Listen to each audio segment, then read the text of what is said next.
અમેરિકામાં જો બાઇડન નહીં લડે રાષ્ટ્રપતિ પદની ચૂંટણી, બાઇડને ટ્વીટ કરી અને ચૂંટણી ન લડવાની જાહેરાત કરી છે. બાઇડનના આરોગ્યને લઈ અને સવાલો ઉઠી રહ્યા હતા.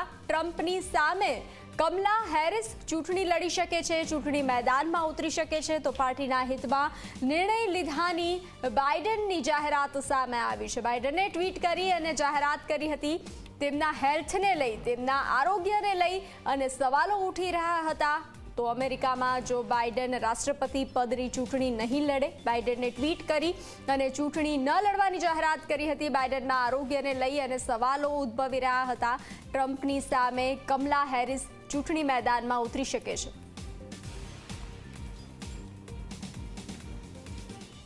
તો હાલ બુલેટિનમાં આટલું જ. વધુ સમાચારો માટે આપ જોતા રહો ઝી 24 કલાક. નમસ્કાર.